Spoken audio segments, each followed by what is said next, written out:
Chapter 22. Imagine you are someplace else. The darkness had teeth that snapped and clenched, and here was Virgil sitting at the bottom of its throat. He couldn't even see his hand in front of his face. There wasn't a sliver of light anywhere, not a single pinprick. The bull wants to kill me, he said. He never would have believed it, not truly, but what other explanation could there be? His cries for help had traveled through the trees and landed on the bull's waxy ears, just like he'd predicted. Virgil had shielded Gulliver when the stones fell. Then the light went away. The bull wanted to taunt them, then kill him. It was the only logical explanation. Who else would do such a thing? Now his heart beat quickly, too quickly. Maybe I'm having a heart attack, he thought. Was this what they felt like? Could 11-year-olds have heart attacks? He couldn't breathe either. His lungs had been stolen by the darkness. He sputtered and clutched his backpack close to him, both arms wrapped around it like a life raft. Gulliver chirped, not knowing any better. Or maybe he did, and he was saying goodbye. When Gulliver stopped chirping, a strange sound filled the well. A wail, mixed with a gasp and a hiccup.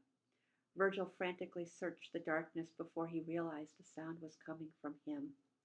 So maybe he wasn't going to die of a heart attack. It could be a breathing attack instead, or both. Virgil's breath caught in his throat.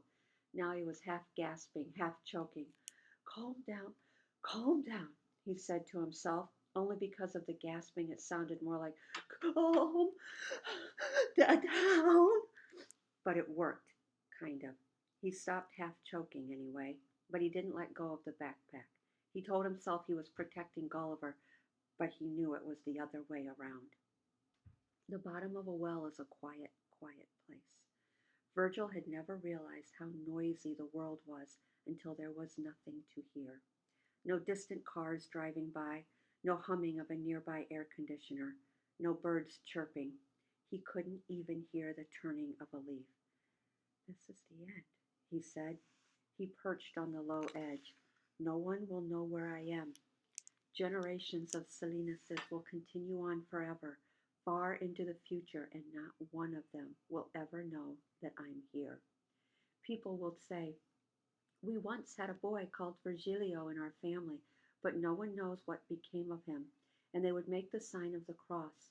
All the while his bones would lie at the bottom of the pit, with Gulliver's little bones next to him, so small that they'd look like thread. Virgil's throat was dry. His head suddenly felt very heavy, like someone had placed a brick on his forehead and asked him to balance it there. He opened his mouth to take a deep, deep breath, but he couldn't. His lungs felt full of air and empty all at once. His body was a bundle of nerves all being pulled and snapped at the same time. And now it wasn't just the darkness of the silence. It was the smell, too. Mildew and old, stale water.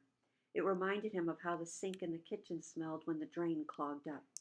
He closed his eyes. Imagine you are someplace else. That's what his mother used to tell him when he was very little and had bad dreams, before she called him Turtle, before they figured out that he wouldn't be perfect like his brothers. Imagine you are someplace else. He imagined his bedroom with Gulliver rattling the water bottle. He imagined Kaori's house with the circle rug and the incense that smelled like burned flowers. He imagined Lola at the table, reading her newspaper and shaking her head. All the imagining might have worked if Virgil's ears had been closed instead of his eyes, but because they were open and alert, they picked up a distant sound in the darkness. Ignore it, thought Virgil. Probably just Gulliver. Only he knew what Gulliver sounded like, and this wasn't it. Gulliver's noises were harmless and simple. Squeaks when he was hungry, chirps when he was happy. Guinea pigs don't do much else. They certainly didn't ruffle anything. They didn't have anything to ruffle. And that's what this sound was. Imagine you're someplace else. Imagine you're someplace else. He went back to his bedroom, but it faded as soon as he thought of it. Kaori's circle rug vanished too. Even Lola and her table were swallowed up. The sound. What was it? Wings. That's what. Wings being opened. Wings being tucked. A colony of bats, maybe, ready to descend with their daggered mouths. Louder now.